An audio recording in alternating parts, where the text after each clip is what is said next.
aiwa ndida kutendai muri yezimbabwe nekuda kwesapoti yese yamunotipa pano paSaint TV basa richienda mberi. So pazuva ranhasi handisi ndega nditi sekuzwa kwenyu kuti muindustry umu haugone kufamba kumhanya uri wega ukakunda, unotoda kuti muende makati one day kuti murambe muchienda. So nhasi ndagara with the biggest podcaster in Zimbabwe.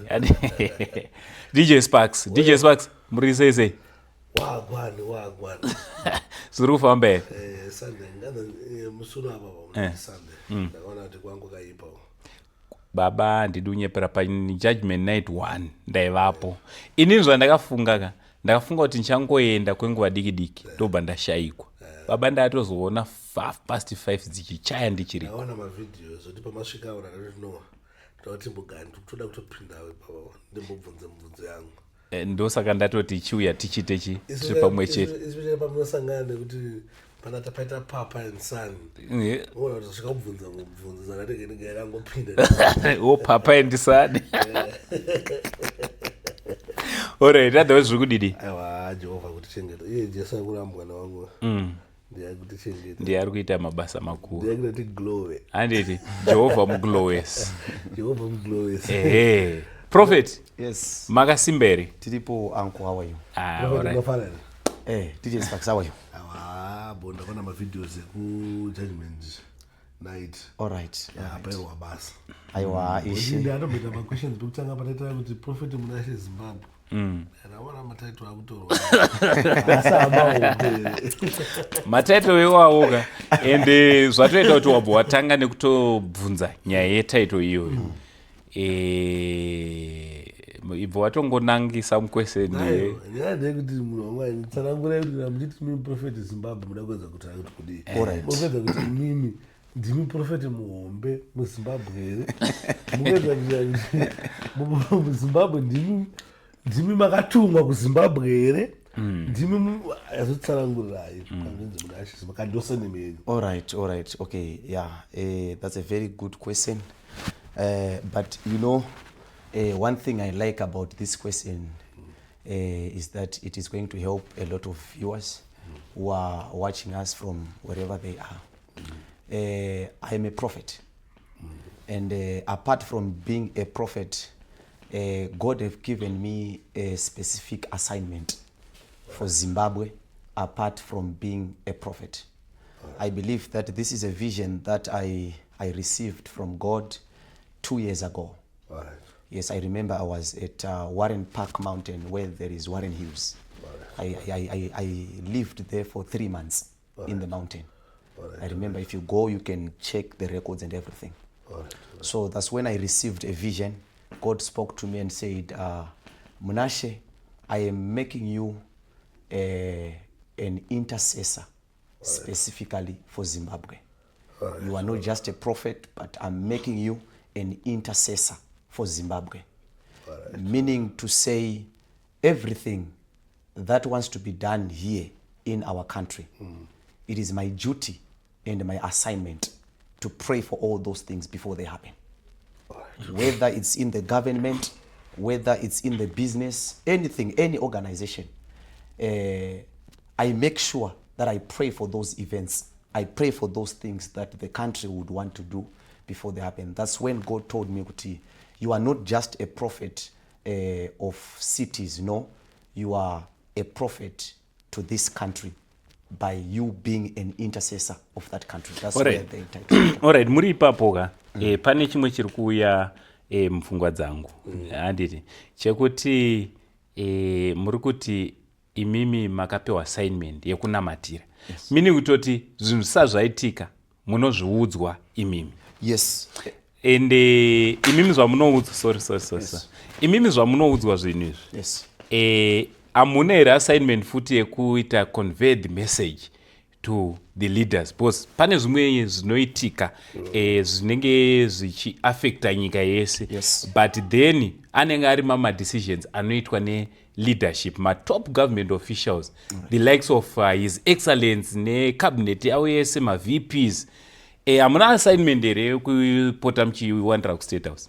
All right. You know, whenever God gives you an assignment, there is one thing that people must know and understand. There is what we call hierarchy. God, when he's doing his things, aungoite chimukutira ngomuka wangoti ndakutodaiso ndakutotaura nyaya dzakati ndakude. We don't serve such a God. The first thing that proves kuti ndiye Mwari akutuma, it is order. Saka even if God speaks to me, there is what is called the right time. All right. So I'm Prophet Zimbabwe, and I'm somebody wekuti a lot of people awasati vandiziva. Coming to a point yekuti you want to make what God have told you kuti zvinzwike kuvatungamiriri and all that. These are steps that we take. All right. But it doesn't mean kuti God is not speaking to me concerning this very country.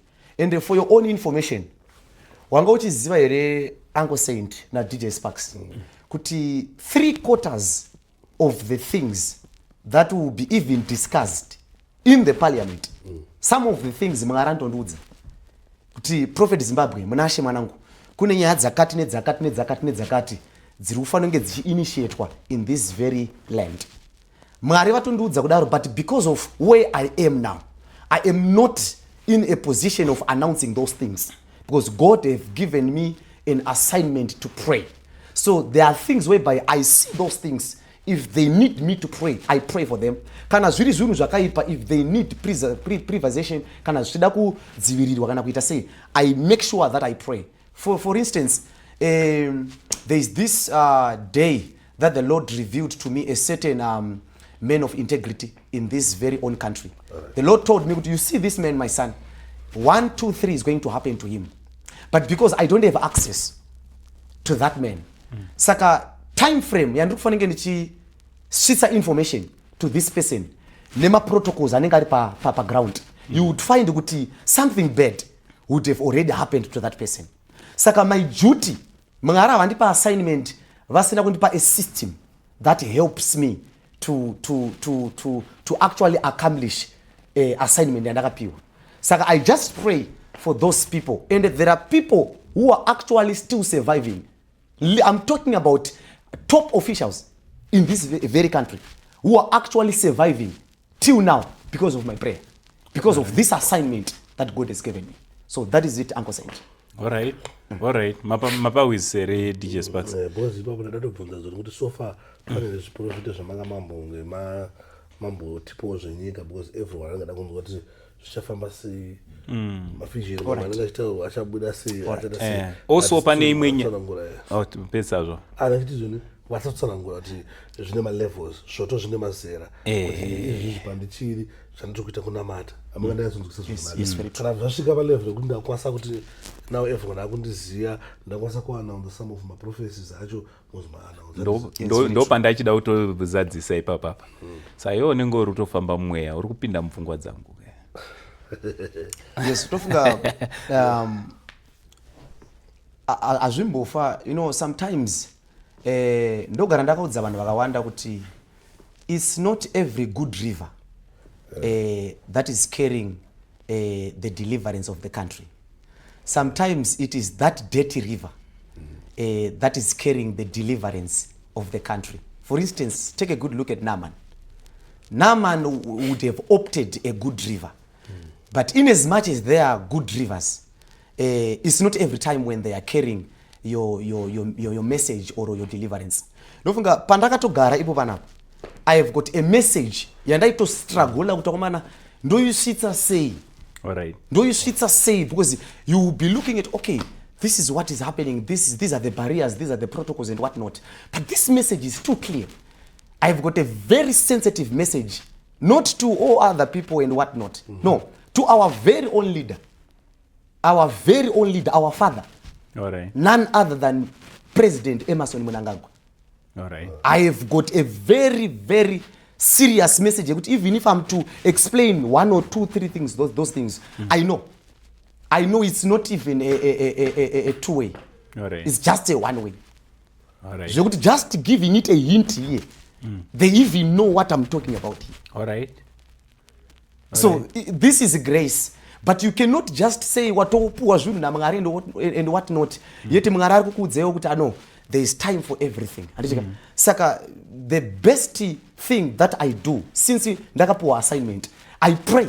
And when I pray, ndotoona ndegoti, okay, that thing that God revealed to me, then God speaks to me now. Do you see? This is the confidence that I'm building in you. Because the people that I have called you for, these are not small boys. I have called you for honorables. I have called you for people who are high top officials. This is it. All right. So tichida kuti tidzokere ku Judgment Night 1. Andidi? Yes. Makaiti Judgment Night 1. Kuroti acharamba achiuya mamu. Yes, my Judgment Night haasi kupera baba. All right. Arikuramba achiuya because I am yet to touch right at the heart of Zimbabwe. All right. Yes. Well, but are you inspired maybe by Prophet Makanebo? When I'm on Judgment Night. All right. Yeah. You know, even when God was sending Moses, he said, when you go there, don't go and say, my father have sent me. He said, go and say, the God of Abraham, Isaac and Esau. So looking at that man, he's a father figure to a man like me. So it's not like I've copied what he did or what not. But, you know, in every generation, there are people that God raises. In every generation. So in this generation, God have sent me to bring that revival again so that they can also become partakers of these Judgment Nights. All right. So murikutasira kuita mangani mamwe ari kutevera. My Judgment Night, Uncle Saint and DJ Sparks, they are going to proceed as long as Jesus is not yet back. All right. Yes. Kusvika Jesu adzoke, my Judgment Night will be going on and on. And my Judgment Night is not just for the ministry God has given me to start, which is United Paradise Family Ministry. No. Judgment Night is for the whole Zimbabweans. It is for the world, in fact. Whether you are from Roma, whether you are from Anglican, you are from UFI, you are from Baptism of Fire, wherever you are from, Judgment Night is not leaving anyone by. All right. So, tichida kudzokera ku zvakaitika kuma Judgment Nights. Ndakaona muchiprofita. Inini panoitwa zvinhu. Handidi ndofunga matosha musika. Yes. Handidi kunge ndiri kuseri. Ndaiva padhuze ndichida kunatsozvinzwira kuitira kuti kana ndakuzotaura nezvenyaya idzi ndinge ndichinzwa. Ndakanzwa imi muchiprofita pachona munotaura mazita evanhu. Handiti mototaura kuti ningi ndiakakuita so. Amuonera kuti makunyanyodhipisa munhu waMwari, hamusi munenge makutokanganisa marile. Amuona mutizosungwa here. All right. I want to ask you a question, DJ Sparks. Let's say kumuri wenyu DJ Sparks. Vanhu vari kurovana zvibhakera, vanhu vari kuhedhana musoro, vanhu vari kupandukirana, una ari kufungira kuti uyu ndiye ari kudai, uyu ndiye akabata, uyu ndiye akadya mwana wangu, uyu ndiye akaita kuti marriage yangu iparare chakati and what not. Kunonzi kuparadza mhuri. Kuita sei kuti vanhu vafungirane kana kuti ari kuita zvinhu zvake azivikanwe uyezve abude pachena. So Prophet Zimbabwe inini handishande ndega. Ndine vakomana vandakapiwa nedenga vandinoshanda navo. Vekuti if anybody wants to sue me nekuti ndataura zita rake, isati yatombosvika kwese ikoko, those guys, they are only there to help me the work. Because basa rese ukaona munhu wese anoita zvaanoita anenge akazvimiririra uye zvaanenge akazvitemba. But nyaya yangu inenge ingoripo ndeyekuti once you come out and you say ndakakupuma and what not, before you take any step, allow me to prove it. All right. You have to allow me to prove it, and in proving it izomeka sure kuti hauzosare usingandiripe. All right. Because of the outcome. All right. That's what I can only say. But mukada kucherechedza how I prophesy, I mention names, andina pandinomuburitsa kuti munhu muroi. But what I simply do, ndinongobvunza mazita andiri kuratidzwa munyika dzemweya. Kuti uyu ndiani, uyu ndiani, uyu ndiani. Anditika. Then the rest is not for you, wandiri kubatsira. The rest is for me, my authority nedenga randituma kuti ndiite basa. Alright. Because ndiri kuona futi DJ Sparks patakanga tiriko, pane umwe akatosvika pakutonzi mai vako iwewe vari kuziya nyaya iyi. Urikuona? Mwana hazviputse marelations. Alright. Because chimwe chinhu chakakosha ndechekuti of course zviprofita zvaitwa and what not, but at the end of the day tiri kuda kuti ukama hurambe huri hwakasimba, number one. Number two, tiri kuti zvimwe zvinoitika pakamera anditi zvichizobuda kunze uku, is it not doing more harm than good? Alright. I want to ask you a question. Zvikanzi amai vako Mr. Saint ndo vari kuroya iwewe izvezvi pakatosetwa date rekuti pazvijana zvavakaisa iwewe ndio rutonzi rutopinda mudariro kuti udyiwe. Anditika nda amai vako ava. And remember amai vako tomboti is just an example ndizvo. Tomboti ndo vaibata mushonga vairoya anditika. Ndava kubvunza inini mubvunzo wekuti unozivera kuti pavakapinda mumasystems aya anditika havangoite havachangobvumirwi kuita zvavanoda, vakugovhenwa nesystem yezvavakapinda. Saka pamwe pacho chero vasingade kukuuraya, she is forced by the system. Chero vasingade kuti mwana wako mukadzi wako akatakura pamuviri pabve, she is forced by the system. Saka ndiri kuti unozoti pamwe pacho vanotoda kutobuda muzvinhu izvi, but issue iripo ndeyekuti havana guarantee yekuti kune simba rinozova preserve muzvinhu zvavakaita sei zvavakazvipinza mazviri. Saka pamwe pacho it's a warning we are sending to the country. It's a warning we are sending. And zvaakuita kunge zvaakutyisa izvezvi, but take a good look at in the Old Testament. In the Old Testament Mwari aimbotenderera Faro aitodzwa ndiwo nonyoka shamari, ndiwo uri kudai so, ndiwo uri kudai so, apaimbotendererwa. Saka kunonzi kuvaka ukama kuita kuti anoroya chaichaika auye pachena. Kana auya pachena ndika kana achida kutendeuka otendeuka pakataka, but kana asingade ndo pataka kuita back to sender. Saka andione kunge zvinoparadza vanhu, but this is how I do it. I make sure that kana amai vako variwo vari kubata mishonga, remember inyaya yepamweya, and ndichipedza kubatsirana newe pamweya, you still need a blessing to your mother and to your father. Saka kana zviri kukuaffecta iwewe kuburikidza naamai vako zviri zvemweya, are we together here? I will not attack this issue in the physical, I attack it in the spiritual. Saka amai vako iwewe vanopedzerana neni, havapedzerane newe. Panozoita kuti iwewe utakure chituko, it is after ndakubatsira panapa you go and confront them. Saka munozoita here ma-counseling, because I'm sure ma-prophecies iwawo akadzama. Sokuti mumwe munhu anonge akutononokerwa dai chechi yapera ndoda unoonesana namuchemberi. Tingobudirana pache. Ambanyenda kuwadza vana ndika kunenge kuti but after this zvandinoitira moments ndovari kukonzeresa izvi. Mumwe vaingotoda kupfuura nekuandofana nekuhardware achinotora demo rake achinanga kudheni akatobata demo, but still I'm very happy kuti one wisdom dzavari kushandisa pakubudisa zviprofita zvavo. Ndakaona nangu mavideos and zvikufamba zvakanaka. I think vanhu vazhinji vanofanira kumbouyawo munozvionera vega. Anonga muchazoposta mavideos acho. Ndichaita kuti vanazvionera the level of kuona kwacho. Maonero acho oneka nenoti novhundu. Unozoti inoda kumbokuudza ichokwadi. Pastor Kev aripo handiti. Ini ndiri umwe wevanhu wekuti why I was following you so closely pakutanga nekutowinza vamwe vanhu vamusina kuziva imini. Yes, yaiva nyaya yekuti ndaida kutry kuona chinonzi bhidhiri. Chinonzi bhidhiri taida uchibata chinonzi chi bhidhiri. Bhidhiri ndeyekuti ndinoya munonditi Sparks uya kuchechi kwedu muswedezi andika, but iwewe ndichakuprofita iwewe kuti iwewe une nyoka iri muhosi, but sure man of God. Mai vako iwo ndo vakakupa sure man of God. Vakatondipa chinje vakatonyorwa kunzoni nemazita edu akatonyorwa ipapo sure man of God. Munotomondo vanonzi mabhidhiri. Vanhu vazhinji vanozviita, but chinozotika ndekuti vanozviita vacho vamwe vacho it's not like kuti vanenge vasiri mamen of God.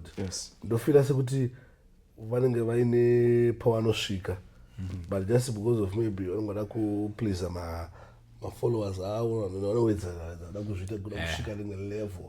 Ndozvo zvinokwadza mamen of God akawanda, and I'm happy kuti mukubatisa mashoko emusazozviite. Because vazhinji vacho zvavanoita vanoda kutaya kuti onge yeye munhu anenge achiprofita trambe munomutoona but munoda kuzoti pane rimwe level rekuprofit grace nhasiwo maybe mwari havana kukuratidzai madema muchabvume maze kuti mwari havana kukuita sei havana kukuratidzai munoda kuramba muchingoona moda kugara makaoneswa chete so ndo mabhidhiri so inini ndakanga ndichifollowa so closely tichida kuongorora kuti kana takuzoendesa chinhu ichi kuvanhu chinei chakamira sei. Also muri kuona kuti nyika yedu inoi vanhu vari kutorwa advantage nekuda kwaizvozvo vanhu vari kutorwa advantage. Vamwe vanozouya kumainbox vachichema kuti kuya kwandakamboenda kwaningi ndakanononzwai ndofunga nyaya dzacho dzimwe munodzinzwa zvichidaro. So that's why ndandichikuongororai. So where do you see yourself going from here? Because last Sunday I had handinazouya makapindira pa East Gate. Yes. But hanzi hafu yevanhu ndoyaiva mukati, hafu ndoyaiva panze. Chii chakaitika imamuna kuonera here munhu waMwari kuti chinhu ichakura? You know, like I always say, kuti nyasha hadzizi dzedu, nyasha ndedza Jehovah. Ndiyo unototipakurira achitipa misi nenguva. From the families where we come from, pamwe pacho unongoshuta uchityira zvinhu nechemashure and what not. And you wouldn't blame me for that. Because handisirini ndinotyaira upenyu hwangu kana basa raJehovah. Muridzi anotyaira.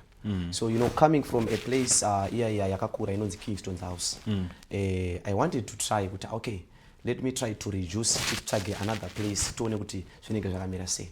But unfortunately the outcome shocked me. Zvekutoti zvakatozondiratidza kuti no, kana tichinge tiine miono yatinenge tiinayo, we shouldn't doubt. Kana Mwari vatoti it's your time, it's your time. Ndombodzoka ipapa panga pataurwa nezvemabhidhiri. There is no need for you to be fake when the room for you to be genuine is too big. So the room is too big. Saka, considering what has been happening to Judgment Night 1, trust me, DJ Sparks, trust me, Uncle Saint, I have got no doubt that by next year, I'll be in City Sports. I will be in City Sports because I believe the very next Judgment Night, which I am going to host mwezi wa August, few months closer to this month. Iyo building yoyo yatakapesera kuitira inonzi Kingston's house. Vamwe vakatoita zvekutamba vanenge vachitopindira service masters. Zvekutoti if it is possible ndechida kutotora ma floors yese. The first floor, second floor, third floor. Ndikamboita 1 hour in this floor, the other hour in that floor, the other hour in that floor. Why ndiri kudaro is because I have come to know and understand that handifani kutora Mwari ndomisa muhomwe. Hambofa akakwana. Mwari wedu unoda nzvimbo yekuzviratidzira. Saka trust me, in the next 1 year from now, I see myself in this great vision, my Judgment Night, at the same time United Paradise Family Ministries, ichipinda City Sports. In the next 1 year from now. I'm a visionary. DJ Sparks. Nini mashoko andikuona Men of God. Ndekuti vanhu vakauya kukingdom yave avapenge vanondoziva zvavanoita vanenge vachitoona zvemamuri. Because vanotanga havachangofolloweka mazuva ano. Vakataona kuti zvishuwa zvizvi kuitika. Saka I'm sure ndinotenda muwani wavo kuti zvavakaona izvozvo vakaona usimba raMwari. Kuchikira kuti vasiye zvavaita vauye mausiku vaite sevafollowe vanzwe shoko vanzwe maprophecies and everything. It's because vanhu vavo havapenge pane zvavakatoona pamoyo. Nini hangu sedonga munhu. I wish you the best. Thank you so much. I do believe in my Men of God. I believe in my Men of God kuti Mwari anosimudza vanhu, and I wish you the best. Thank you so much, DJ. Inini changu chekupedzisira chandoda kuti munge muri munosvitsa kumhuri yeZimbabwe. Maservices enyu akamira sei? Munowanikwa sei? Munowanikwa papi? Ende zvakamira sei kune vanenge vachida kuzowanawo maprayers kubva kwamuri? Munobhadharisa here kana iri mari mapa mari semunhu ari kudi semunhu ari kukura uchidaro maprize anoita achidi paina ari kuona mukomeni section kana akabhadhariswa akabhadhariswa mari wakabhadhariswawo mari. All right. Thank you so much, DJ Sparks. Thank you so much, Uncle Saint. My services edu so far akati one day. Ari kubata different places. All right. Meaning to say, we are still on that movement yekuti plant different places so that munhu wese anokwanisa kuwana access to Prophet Zimbabwe. But so far my places andoziva kuti ukauya kuzotsvaga Prophet Zimbabwe unovawana. There's a place kunonzi ku Glenview 1. Glenview 1 kwamakomva. Glenview 1 kwamakomva. Every Saturday ega starting from 10:30 a.m. tinenge tiripo ipapo from 10:30 to 3 p.m. tinenge tichibatsira vanhu ipapo basa raMwari richionekwa, things will be happening. Then in Marondera, I am there in Marondera as well every Friday in Marondera. I believe there's a great pastor there by the name Pastor Taderera. So everybody in Marondera, they will actually, I think we're going to put his number on the screen. They will actually contact that great man of God, Pastor Taderera and his team, to those who wants help in Marondera. Then we have got Mavuku. In Mavuku, I'll be there each and every Sunday from 2 p.m. to 5 p.m. Then for my Sundays, let me put it this way. We are still looking for a bigger venue here in CBD. Why Nrukuti we are still looking for a bigger venue? Tatakambutanga my Sunday services. I'm like people, what they always say, upcoming prophets and whatnot. I'm still an upcoming. So I am yet to officialize, to launch my Sunday services. So as soon as we set the date for that proper launching of the Sunday services that will be led by Prophet Zimbabwe, people are going to be told. Then, Tinat not you my one-on-one. Aganaka, they are good, they are fine. I'm not doing them because I'm copying from other people of God that I respect and all that. Yeah, other people of God, they make people to pay my one-on-one. I don't attack them for that.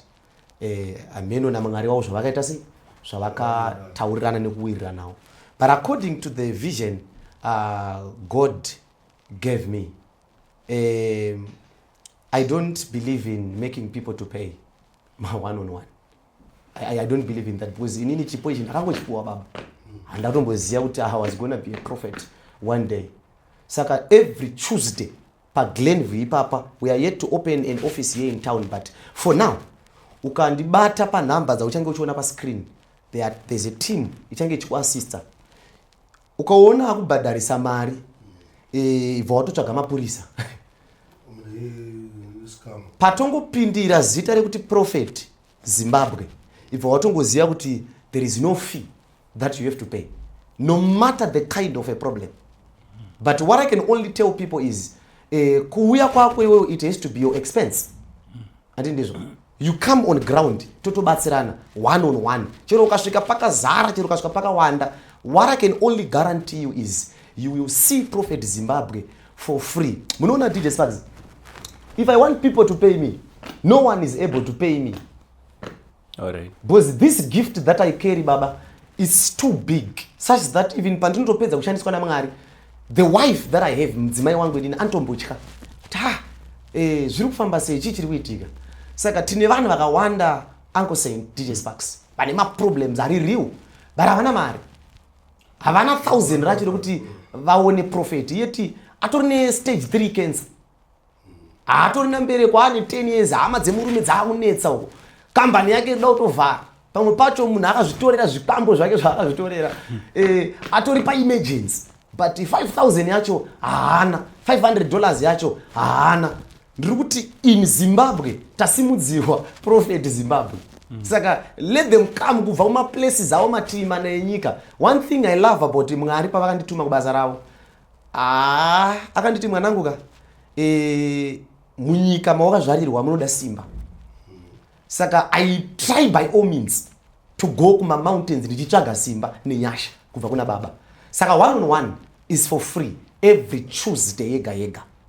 Then ndiri kuvhura ma cell groups kunana budiriro 4 budiriro 5 kunana DZ kunana kuwadzana, and I'm still doing that. Saka so far handiziye kumberi uko Monday to Sunday yangu handisati ndane time ndiye ndingori babasa. Alright. Angu kana zvako zvazofambawo afana siya kuti singe kumunhu unoziva kuti Bible kunzayo kana makoiti uyaone something Bible rinotodaro ende ini chandozva ndechekuti kumunhu pakachingoinacho wonaka inini chimwe chinhu chandoziva ndechekuti kana so chaiye paakanzi vakarasa madhongi vakuda kunotsvaga prophet akatobvunza varanda vake kuti munei. Why? Because we cannot go and see a prophet empty-handed. Why? Not kuti zvoni prophet vanofana kubhadharwa, but itsika yekuti zviritori mumushowo itsika yekutoti whenever you want something good you should carry something good.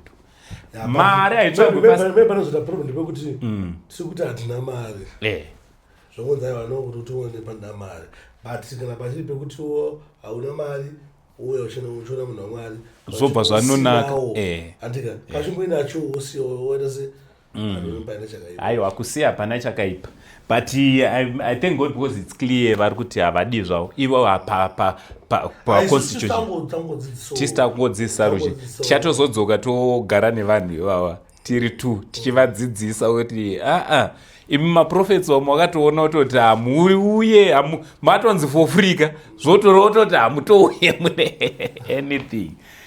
So aiwa prophet regai tigumire pano kwanhasi, nyaya dzacho dzinowanda. Thank you very much nekuti kutawo panapa nenguva yenyu.